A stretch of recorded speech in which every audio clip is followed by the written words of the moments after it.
ఆర్తధ్వని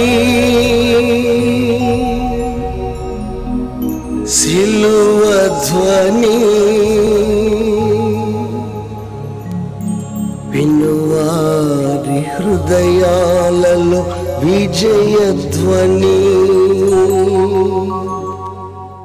pastor గారి కన్నా ముందు చెప్పాలి అంటే కనుక నాకు వాట్ ఈజ్ వాట్ అనేది రామలక్ష్మి గారు అక్కడ ఉండగా నాకు పరిచయం చేశారు.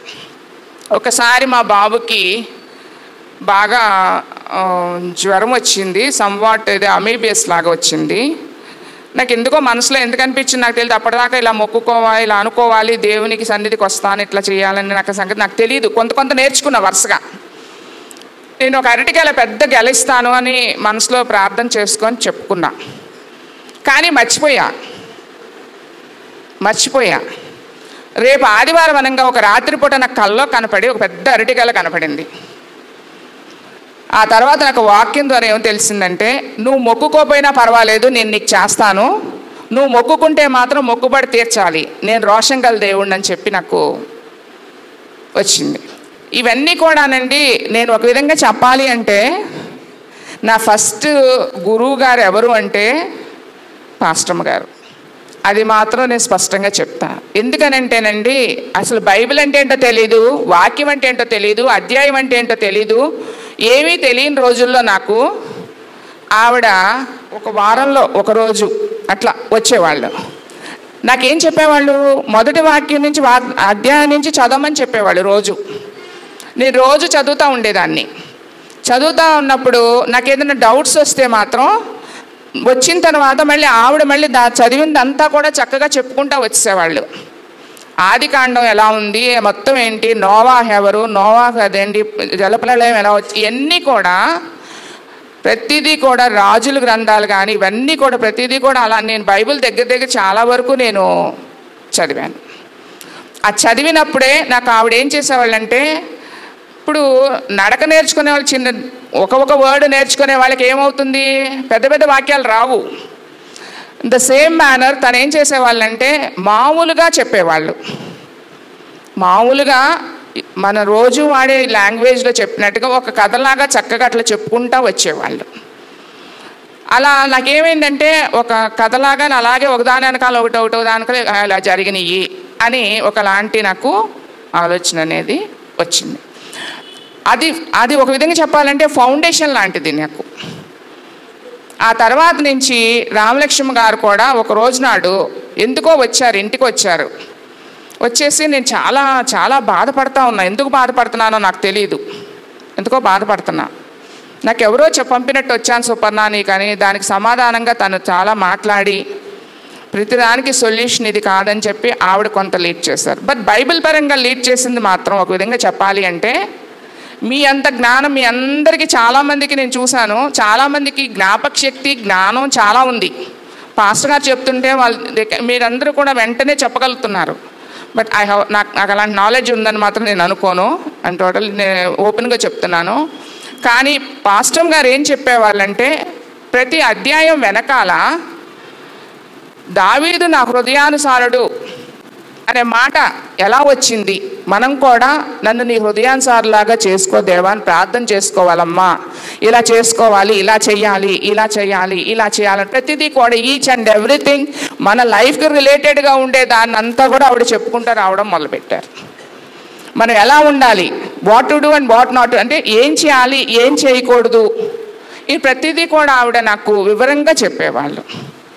తప్పితే నాకు ఆ చర్చి ఈ చర్చి ఆ సంఘం ఈ సంఘం ఇవేమి ఐ డోంట్ నో.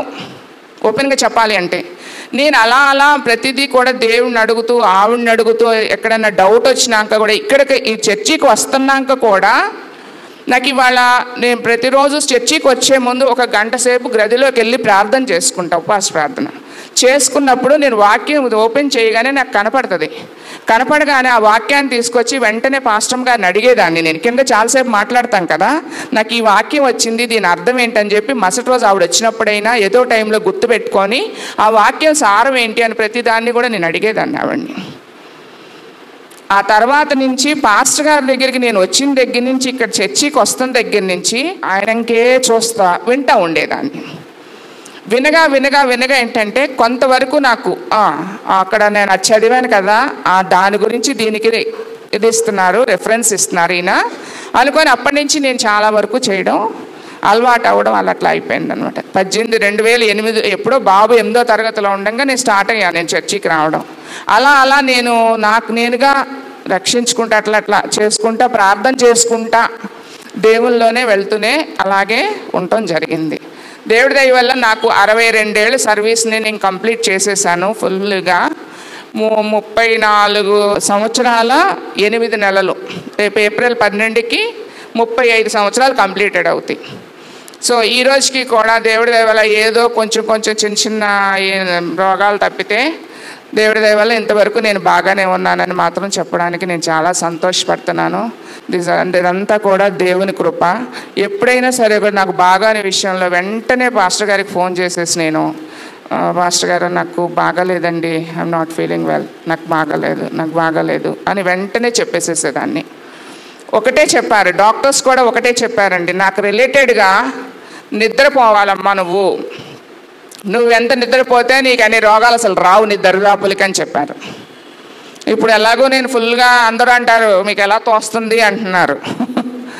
నేను ఆ పనులు నేను చేసేసుకుంటామంటే మధ్యాహ్నం నిద్రపోతా, సైలెన్స్లో ఫోన్ పడేసుకొని పడుకుని నిద్రపోతా హ్యాపీగా. 5ంటికి లెగుస్తాను, మళ్ళీ వాకింగ్ చేసుకుంటాం, అన్నీ చేసుకుంటూ ఉంటాము. మళ్ళీ ప్రేయర్ చేసుకునే టైం ప్రేయర్ చేసుకుంటా, అన్నీ రెడీ చేసుకుని అన్నీ సరిపోతున్నాయి, టైం సరిపోతుంది. కాబట్టి దేవుడు ఇంకెంతకాలం నాకు ఇస్తారని నాకు తెలియదు. కానీ ప్రతి దానికి కూడా ఈరోజు చెప్తున్నా ఏంటంటే మా అమ్మ తాలూకా కానీ మా నాన్న తాలూకా కానీ చదివిన వాళ్ళంటూ లేరు నా జనరేషన్లో.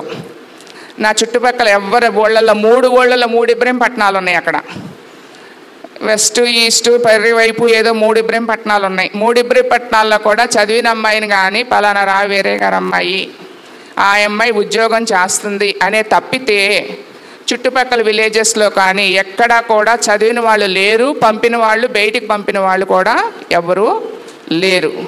కాబట్టి ఇది దేవుని కృప వల్ల నేను ఇంతదాకా లాక్కురాగలిగాను అంటే కేవలం దేవుని యొక్క కృప మాత్రమే. అన్నిటికీ కూడా నాకు దేవుడు ఆరోగ్యాన్ని ఇచ్చాడని ఒక విధంగా నేను అన్ని విధాలుగా ఆశీర్వదింపబడ్డానని మాత్రం నేను చెప్తాను. ఒక్కటి మాత్రం మిమ్మల్ని అందరిని రిక్వెస్ట్ చేస్తున్నాను, సో మీరందరూ ప్రేయర్లో పెట్టండి. అదొకటి అయిపోతే ఇంక నాకన్నా హ్యాపీయెస్ట్ పర్సన్ ఎవరు ఉండరేమో బహుశా. ఓకే, ఎనీహౌ మీరందరూ కూడా ప్రార్థన చేయాలి, మీ అందరితో కూడా షేర్ చేసుకోవాలి నేను ఎలా సర్వీస్ చేశాను అనే దాని మీద ఇవాళ నేను స్తుతికోవటం పెట్టుకోవడం జరిగింది. బాబు వెల్ సెటిల్డ్, ఆస్ట్రేలియాలో ఉన్నాడు, మీకు ఇప్పటికీ చాలాసార్లు చెప్పాను. తను 4 స్టోర్లు తీసుకున్నాడు, బిజినెస్ చేసుకుంటున్నాడు, బాగానే ఉన్నాడు. కూడా ఒక పాప ఉంది, పాప కూడా మొన్న ఈ మధ్య వచ్చారు, 2 వచ్చారు. బాబు కూడా మొన్న ఈ మధ్య రిటైర్మెంట్ ఫంక్షన్కి బాబుకి పాపకి మనవరాలకి పుట్టినరోజు ఫంక్షన్ చేశాం ఇక్కడే సత్య కన్వెన్షన్లో. తర్వాత మొన్న రిటైర్మెంట్ ఫంక్షన్కి మళ్ళీ జనవరిలో వచ్చాడు బాబు. నేను వద్దన్నా కూడా తను ఒప్పుకోకుండా అమ్మ ఇది ఇప్పుడు చేసేది మిగతాది ఎప్పుడు చేయరు, ఇంకొకసారి ఎప్పుడు కూడా జరగదు కదా, ఇప్పుడు ఇదో మాత్రమే చెయ్యాలి, పిల్లలుగా మా బాధ్యత మేము చేస్తాము అని చెప్పి నేను అన్బిలీవబుల్ తను చాలా ఖర్చు పెట్టాడు. వాళ్ళిద్దరూ కూడా బాగా అసలు ఏమాత్రం తగ్గకుండా లేదు మమ్మీ చేయాల్సిందే అని చెప్పి చేశారు. వాళ్ళు దేవుడి దయ వల్ల వాడు బాగానే ఉన్నాడు. పాప కూడా పర్లేదు, కానీ కాకపోతే ఏంటంటే తను ఈ పెళ్లి చేసుకోకపోవడం అనేది కొంచెం మనకి బాధ అనిపిస్తుంది కదా. మగపిల్లాడు ఇలా ఉన్నాడు, ఆడపిల్ల ఇలా ఉందని అంటే బాధ అనిపిస్తుంది. ఒకవేళ మరి దేవుడు ఎందుకు పరీక్షిస్తున్నాడో కూడా నాకు తెలియదు, కానీ పాపం పెళ్ళి కూడా అవ్వాలని మీరందరూ కూడా ప్రార్థన చేయాలని, ఇండివిజువల్ ప్రార్థన చేయాలని కోరుకుంటున్నాను. ఆ పాప మనసులో ఆ భయాలు ఏమీ పెట్టుకోకుండా, అంటే బయట జరిగేవన్నీ కూడా తనకు రిలేటెడ్గా రేపొద్దున నా జీవితం కూడా ఇలా ఉంటుందేమో, ఇలాంటి భర్త వస్తాడేమో అని కొంచెం భయపడుతుంది. ఆ భయం అనేది అనుకుంటే ఎవరు మ్యారేజ్లు చేసుకోరు. ఇప్పుడు పెళ్ళి కాకపోయినా ప్రాబ్లమ్స్ అరేజ్ అవుతాయి, పెళ్ళైనా ప్రాబ్లమ్స్ వస్తాయి. మనం అక్కడికక్కడ వాటన్నిటినీ సాల్వ్ చేసుకుంటూ వెళ్తేనే లైఫ్. పగల వెనకాల రాత్రి వస్తుంది, రాత్రి వెనకాల పగలు వస్తుంది, కష్టం వెనకాల సుఖం ఉంటుంది, సుఖం వెనకాల కష్టం, రెండూ ఉంటాయి. ఎన్ని చెప్పినా కూడా తనకేంటంటే నో మమ్మీ, వద్దు మమ్మీ ఇలాగే అంటుంది. తన మనసులో మరి ఎందుకని అట్లా భయం అనేది వచ్చిందో అర్థం కాలేదు. మీరందరూ కూడా కొంచెం ప్రార్థన రిక్వెస్ట్ అడుగుతున్నాను, మిమ్మల్ని అందరినీ ప్రార్థన చేయండి. దీనికి సాధ్యం కానిది ఏదీ లేదు కాబట్టి ఈసారి నెక్స్ట్ టైం నేను స్తుతికోటం పెట్టుకుంటే పాపదే పెట్టాలని మీ అందరి బ్లెస్సింగ్స్ ఉండాలని కోరుకుంటున్నానండి. Okay, thank you very much. చీకటియు వెలుగును నీకు చాలు. ఏంటో దావీదు కీర్తనే. దావీదు పెద్ద చదువుకున్నవాడు కాదు, ఏదో హెబ్రీ భాషలో వారి ఆర్డినరీ స్టూడెంట్గా ఏదో కొద్దిగా చదువుకున్నాడు, కానీ ఆత్మ నడిపింపు కలిగిన వాడు. చాలా విషయాలు బైబిల్లో ఆయన చరిత్ర చూసుకున్నా, ఆయన రచించిన కీర్తనలు చూసుకున్నా దేవుని ఆనందింపచేసేవిగా, దేవుని ప్రణాళికకు దగ్గరగా ఉండే విషయాలు. దేవుడు చెప్పిన మాట దావీదున్నా ఎంత గొప్ప మాట. నా హృదయానుసారుడు అంటే దేవుడు ఏం ఆలోచిస్తున్నాడో దాన్ని అర్థం చేసుకుని దానికి అనుకూలంగా చేసే స్వభావం ఎవరికి ఉంది? దావీదుకు ఉంది. దావీదును చూసి దేవుడు ఒక చక్కటి వాగ్దానం కూడా చేశాడు. ఏమన్నాడు? దావీదు, నీ భక్తిని బట్టి, నీ దానిని బట్టి, నీకున్న విశ్వాసాన్ని బట్టి నేను చెప్తున్నా, నీ వంశములో ఒకడు ఉండక మానవుడు. అంటే దావీదు చేసిన భక్తిని బట్టి దావీదు కాలములో దేవుడు దావీదుని తన కాలములో దీవించటం మాత్రమే కాక అది తరతరాలు పొడిగించబడింది. దావీదు చనిపోయాడు, కానీ దేవుడు సజీవుడు కదా. ఆ మాటే యేసుక్రీస్తు రూపములో నెరవేర్చబడింది. Praise the lord. నీ వంశములో ఒకడు ఉండక మానడు, ఆయనే ప్రభు అయిన యేసు. మత్తయి సువార్త 1:1 అబ్రహాము పేరెత్తారు, దావీదు పేరెత్తారు, ప్రభు అయిన యేసుక్రీస్తు పేరెత్తారు. ఆ మత్తయి 2000 సంవత్సరాల చరిత్ర వ్యవధిలో 3 పేర్లు, ఒకటి అబ్రహాము, దావీదు, యేసయ్య. ఏమి ఈ మధ్యలో టీవీలు దాని మీద అద్భుతమైన సందేశాలు నేను చేశాను. చాలా ఫోన్ కాల్స్ వచ్చాయి. అందుచేత దైవాశీర్వాదాలు అంతటితోనే పోవు. బిడ్డ తరాన అవి నిలిచి తన కుటుంబ సభ్యులకు ఉపయోగపడుచునే ఉంటాయి. నీతిమంతుల పిల్లలు విడిచిపెట్టుట, భిక్షమెత్తుట నేను చూడలేదు అన్నాడు. దేవునికి మహిమ కలుగునుగాక. దీన్ని మీరు కొంచెం అండర్లైన్ చేసుకోండి. చక్కటి మాట. ఏమన్నాడు అంటే, అంధకారము నన్ను మరుగు చేయును. సరే, అంధకారం అంటే చిన్న ఎక్స్ప్లెనేషన్. చీకటి, కారు చీకటి. ఒక్కోసారి చీకటి కొంచెంగా ఉంటుంది. అది కొంచెం ఎక్కువ అయితే దాన్ని ఏమంటాం? కారు చీకటి. ఏమి కనిపించట్లేదు. I cannot see in the darkness. మేము చూడలేకపోతున్నాను అంటాం. అది ఇంకా మెరుగైపోతే, ఎక్కడో ఉన్నట్లుగా అయిపోతే దాన్ని ఏమంటాము? అంధకారము అంటాం. దేవునికి స్తోత్రం. దానికి కూడా ఒక పేరు ఉంది, గాఢాంధకారము. ఇలాంటి అంధకారము నన్ను మరుగు చేస్తుంది. అప్పుడు నాకు కలుగు వెలుగు రాత్రి వలె ఉండును అని నేను అనుకొనినా ఎడల, నాకు కలుగు వెలుగు రాత్రి వలె ఉండును అని నేను అనుకొనినా ఎడల, చీకటి అయినను నీకు చీకటి కాకపోవును. ఎలా మీకు ఎవరించి ఎలా చెప్పాలి? కొంచెం తెలివి కావాలి. మంచి చీకటిలో మనం ప్రయాణం చేసేటప్పుడు, చీకటి అంటే వివరిస్తాను 2 నిమిషాలు. చీకటి మనలను ఆవరించినప్పుడు, గాఢాంధకారం మనలను ఆవరించినప్పుడు, ఆ చీకటిని అనుభవించేవారు అనుకుంటారట, అబ్బా ఏమి చీకటిది, ఇంత చీకటిలో ఒక దీపమును పెట్టినా దీపపు కాంతి దీనికి సరిపోదు. ఇంత చీకటిలో ఏదైనా ఎలుగు పెట్టినా ఆ చీకటిని పారదోలే శక్తి ఈ వెలుగుకి చాలదు, లేదు. అంత గొప్ప చీకటి వెలుగుగా ఉండలేకపోతుంది. జనంగా మన వాళ్ళు ఏమంటారు మీకు తెలుసుగా, ఎంత చీకటి ఆవరించినా చిరుదీపము వెలిగిస్తే ఆ చిరుదీపము దవల కలిగి ఆ కాంతి చీకటిని ఏం చేస్తుంది, పారద్రోలుతుంది. కానీ దావీదు జీవితంలో ఆవరించిన చీకటి చిన్న దీపము పెట్టినా పెద్ద దీపము పెట్టినా చీకటి పోదే. చీకటి ప్రభావం చెప్పండి ఎక్కువగా ఉంది, వెలుగు దానిని ఏమీ చేయలేకపోతుంది.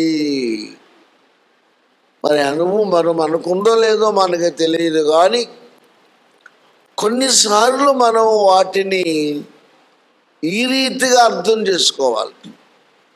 బాగా చీకటిగా ఉన్నప్పుడు చిన్న దీపం ఉండే బాగుండే, ప్రైజ్ ది లార్డ్, దానినే జీవితానికి పోల్చుకుంటే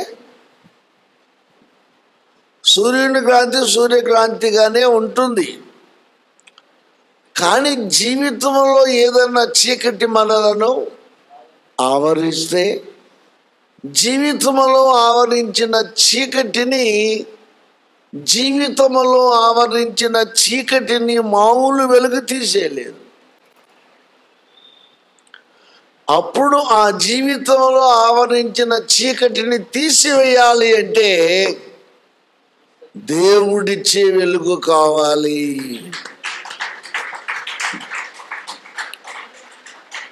వెలుగు ఇచ్చినా ఈ చీకటిని తరిమి కొట్టలేము. వెలుగు వచ్చినా ఈ చీకటిని ఏమీ చెయ్యలేకపోతుంది అనుకున్న టైంలో ఒక చిన్న చిరుదీపం లాంటిది దేవుని నుండి కలిగే వెలుగు, ప్రైజ్ ది లార్డ్, అది దేవుని వలన మాత్రమే కలిగేది. అప్పుడు అది వచ్చి ఏం చేస్తుంది, ఈ చీకటి ఎంత ఎక్కువైన తరిమి కొడుతుంది. ఎంత వెలుగొచ్చినా ఈ చీకటి పోదు అనుకున్నాను, కానీ దేవుడే నాకు వెలుగుగా వచ్చుట వలన, దేవుడిచ్చిన వెలుగు వలన నేను పోదు అనుకున్న చీకటి ఏమైపోయింది, పోయింది. Praise the lord. ఇక దీనికి మనం ఎలా వాక్యంలోకి వెడితే, నీ వాక్యము నా పాదములకు దీపము నా త్రోవలకు. ఏంటి ఆ వెలుగు? అంత చీకటిని పారద్రోలగలిగిన దావీదు ఆలోచనను మించి వెలుగునివ్వగలిగిన వెలుగు ఏంటయ్యా అంటే దేవుని వాక్యమే. Praise the lord. దేవుని వాక్యానికి అంత పవర్ ఉంది. ఇక అక్కడి నుంచి ఇక సుపర్ణ గారు చెప్పారు, వాక్యం చదివి ఎలా వెలిగించబడ్డారు. నన్ను ల్యాంబర్ట్ గారు మనం అంటే చాలా ఇష్టంగా ఉంటారు. వాళ్ళ నాన్నగారి దగ్గర నేను గ్రామం నేర్చుకున్నా, బిఏ చదివినప్పుడు కానీ బెంగళూరు వెళ్ళినప్పుడు కానీ. ఆయన రాసిన నోట్ బుక్ ఇప్పటికీ నా దగ్గర ఉంది. డేట్ వేసి సంతకం చేసి, రాసుకో, చదువుకో, నేను పెద్దవాడిని అయిపోయాను అన్నాడు. అది మొన్న ఇక్కడ చెప్పాను. వాళ్ళు చాలా ల్యాంబర్ట్ గారి సంతకం ఒకసారి చూపించి నాకు I want see it, show me అన్నాడు. అమెరికాలో కూడా ప్రస్తావన వచ్చింది. దేవునికి స్తోత్రం. మరి లాంబర్ట్ గారు నన్ను అడిగారు ఒకసారి, సుపర్ణ గారు సహోదరి మీకు తెలుసా అన్నారు. చాలా కాలంగా మన చర్చకు వస్తున్నారండి అని అన్నారు. ఆ ప్రారంభ దినాల్లో నా దగ్గరకు వచ్చేవారులే, మీ దగ్గరకు వస్తున్నారని తెలిసిందిలే, మనకు చాలా సంతోషం, మీరు దైవ సేవకులు, మంచి సేవకులు, పర్వాలేదులే అన్నారు. అంతకు మించి ఏమి అనలేదు. Praise the lord. ఈ వాక్యం వెలుగు అనేది వారి ద్వారా కొంత జరిగిందని మనం నమ్మాలి. కొంత చీకటి పోయింది అని గొప్ప చదువారి. ఆ తరువాత మన పాస్టర్మ గారి ద్వారా కథలుగా వివరించటం వలన, ఒక్కొక్క కథను మనసులో పెట్టుకోవటం వలన కొంత చీకటి ఏమైపోయింది, పోతూ వెలిగించబట్టడానికి అవకాశం కలిగింది. Praise the lord. తర్వాత చర్చకి రావటం మొదలుపెట్టిన తర్వాత అక్కడ కూడా రామలక్ష్మి గారి సలహా, పాస్టర్మ గారి సలహా, ఇక మా వాక్య వరాన్ని దేవుడు మనకి ఇచ్చాడు కాబట్టి ఈ వాక్యాల ద్వారా ఆమె చాలా ముందుకు వచ్చారు, చాలా వరకు వెలిగింపబడ్డారు. ఎన్ని ఆటంకాలు, వారి భర్త గారు వారిని కొంచెం ఇబ్బంది పెట్టారు. నా యేసు నుండి నన్ను ఎవరు వేరు చేయలేరు. Praise the lord. ఆ భయము అనే దాంట్లో ధైర్యమునిచ్చింది దేవుని వాక్యం. తెలియని రోజుల్లో తెలిసేలాగా చెప్పింది దేవుని వాక్యం. ఆధ్యాత్మికంగా బలము లేని స్థితిలో బలాన్ని ఇచ్చింది దేవుని వాక్యం. కొత్త నిబంధనలోకి వస్తే ఎవరయ్యా వాక్యం అంటే 8:12 ప్రకారంగా నేను లోకమునకు వెలుగయ్యున్నాను సవాలు చేశాడు యేసయ్య. ఆయన వచ్చి హృదయాలలో చీకటిని తీసివేశాడు, కుటుంబాలలో ఉన్న చీకటిని తీసివేశాడు, యావత్తు ప్రపంచములో ఉన్న చీకటిని తరిమి కొట్టాడు. దేవునికి స్తోత్రం. మరి ఇంకో రహస్యం, అలా మన కాంటెక్స్ట్ ముందుకు తీసుకువెడితే రక్షింపబడిన వారు పరలోకానికి వెళ్ళబోతున్నారు కదా. పరలోకం గురించి ప్రకటన గ్రంథంలో యోహానుకి దేవుడు ఏమి చూపించాడు? ఇక్కడ చీకటి ఉంది కాబట్టి, సాతాను ఉన్నాడు కాబట్టి వెలుగుగా రావాల్సి వచ్చింది. పరలోక రాజ్యములో చీకటి ఉండదు. పరలోక రాజ్యములో చంద్రుడు కూడా ఒక అవసరం లేదు. యేసయ్యే సూర్యుడు. Praise the lord. భూలోకాన్ని మామూలు ప్రకృతి రీతిగా ఇవన్నీ వెలిగిస్తూ ఉంటే, యేసు అనే వెలుగు, వాక్యం అనే వెలుగు మన హృదయాలను, జీవితాలను వెలిగిస్తూ ఉంటే, పరలోక రాజ్యంలో వెళ్ళిన తర్వాత యేసే మనకు వెలుగు. Praise the lord. అక్కడ దేవాలయం కూడా ఉండదంట. యేసయ్యే దేవాలయం, యేసయ్యే వెలుగు, యేసయ్యే క్రాంతి. ఇక అక్కడ ఇంకొకటి ఉంది. అదేంటంటే, లోకములో ఉన్న వారిని, చీకట్లో ఉన్న వారిని ఎవరైతే వెలుగులోనికి లేక రక్షణలోనికి నడిపిస్తారో వారు నిరంతరము ప్రకాశించుచున్న నక్షత్రముల వలె ఉంటారు. అఖండ జ్యోతి వల్ల యేసయ్య ఉంటే, ఆ సేవలో ఇన్వాల్వ్ అయ్యి ఆయన చేత వెలిగించబడిన వారు పరలోక రాజ్యములో వెలుగుచూ ఉంటారంట. ఈ వెలుగు, ఆ వెలుగు మొత్తం కలిపి అక్కడ ఏరే వెలుగు అవసరము ఉండదు. దేవునికి స్తోత్రం. అందుకని దావీదు చెప్పిన మాట నాకు అర్థమైంది. మరి మీకు ఎంతవరకు అర్థమయ్యేలా చెప్పగలుగుతున్నారో నాకు తెలియదు. నన్ను ఆవరించిన చీకటి వెలుగు కలిగినా అది పోదు అనుకున్న టైంలో దేవుడు వెలిగించటం వలన ఆ చీకటి కాకపోయాను. దేవుడు మన పట్ల అద్భుతాలు చేస్తాడు. శ్రమలు ఉన్నాయా, తొలగించి సుఖాన్ని ఇస్తాడు. ఆ మాట ఒక్క మాటలో చెప్పారు. సుఖ దుఃఖాలు మామూలుగా కామన్గా జరిగేవి.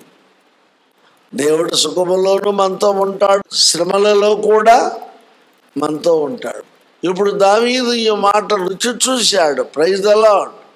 ఈ చీకటి ఎవరు ప్రాణద్రోలుతాడు ఏంటి, చాలా బిట్స్ ఉన్నాయి దాంట్లో. రాజకీయంగా చీకటి, కుటుంబ పరంగా చీకటి, సౌలు వలన కొంత చీకటి, భార్య వలన కొంత చీకటి, ప్రైజ్ ది లార్డ్, శత్రువు వలన కొంత చీకటి. అబ్బో ఎలా ఎలా ఎలా how can I escape from this darkness, ఈ చీకటి నుండి నేను ఎలా తప్పించబడును అనుకున్న సమయంలో దేవుడు దూతలు, దేవుని వాక్యము దేవుడే కలుగజేసుకొని ఆయన జీవితాన్ని గొప్పగా వెలిగించారు. ఇశ్రాయేలీయులు ఏమన్నారు? యుద్ధంలో అలిసిపోయి నేను కూడా వస్తాను యుద్ధానికి అంటున్నాడు దావీదు. సైన్యాధిపతి వాళ్ళు ఏమన్నా టైర్డ్ అయిపోయేమో, పెద్దవాడివి యుద్ధానికి రావద్దులే, నువ్వు కూర్చో అంటున్నారు. ఈయన నేను వెళ్తాను, నేను వస్తాను. I will fight with them, I will fight with them, నేను వారితో యుద్ధం వచ్చేస్తా. I will come with you, let us go అని అంటే ఇశ్రాయేలు ఏమన్నా గుర్తుపెట్టుకోండి విశ్వాసులారా, దావీదా నీవు ఇశ్రాయేలుకు దీపము లాంటి వాడవు. దావీదు వెలిగించబడి ఇశ్రాయేలుకు ఏంగా మార్చబడ్డాడు. ఓ ప్రైజ్ ది లార్డ్, హల్లెలూయా. అందుకే మన పెద్దలు అంటారు, వెలిగించుటకు మనం వెలిగించబడ్డాము. Praise the lord. కాబట్టి మనం అలా ఉండాలి. ఆ వాక్య మహాభక్తుని జీవితంలో గాథ వారి జీవితం నెరవేర్చబడింది, మన విషయంలో కూడా నెరవేర్చబడుతుంది. చీకటికి స్థానం ఇవ్వకండి. దేవునికి స్తోత్రం. వెలుగు వెలుగు కలిగించే వాక్యానికి చోటు ఇవ్వండి. మా అత్తగారు దేవుడిని ఎలా నమ్ముకున్నారంటే తేలుగుడితే తగ్గిందంట, ప్రార్థనకు అలవాటు పడ్డారు. మా అమ్మమ్మ గారు దేవుడిని నమ్ముకున్నారంటే ఇద్దరు పిల్లలు చచ్చిపోయిన తర్వాత మూడో వాడు నేను, నన్ను బ్రతికించటం వల్ల వాళ్ళ దేవుని యందు విశ్వాసం. అట్లా ఒక మేలు ద్వారా దేవుడు ఏం చేస్తాడు, వాళ్ళ హృదయాలు వికసింప చేస్తాడు, ఆకర్షిస్తాడు, రక్షణలోనికి నడిపిస్తాడు, ఆశీర్వదిస్తాడు. ఆశీర్వాదం శాశ్వతము ఉండునట్లుగా చేస్తాడు. మంచిది, ముగిస్తున్నాను. ఇలాంటి విషయాన్ని వారు పొందారు, మనం పొందుతున్నాం. ఒక చిన్న విషయం మాత్రం వారి జీవితంలో ఉంది, ఆ అమ్మాయి విషయం. ప్రార్థన చేద్దాం. అక్కడి నుండి కూడా వారు బయట పడాలి. ఆయనకు అసాధ్యమైనది ఏది లేదు.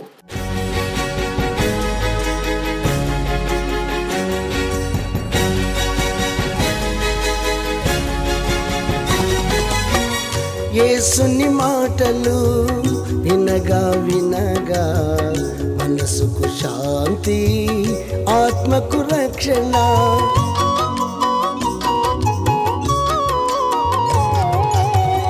యేసుని మాటలు వినగా వినగా మనసుకు శాంతి, ఆత్మకు రక్షణ. యేసుని మాటలలో విలువను ఎరిగినచో, యేసుని మాటలలో విలువను ఎరిగినచో నీ బ్రతుకంతా మేలే మేలుగా, నీ బ్రతుకంతా మేలే మేలుగా. వినగా వినగా యేసు సువార్త కలుగును హృదయాలలో విశ్వాసం. వినగా వినగా యేసు సువార్త కలుగును హృదయాలలో విశ్వాసం. అందుకే అందరూ రండి, కూర్చోండి, వినండి. అందుకే అందరూ రండి, కూర్చోండి, వినండి. యేసయ్య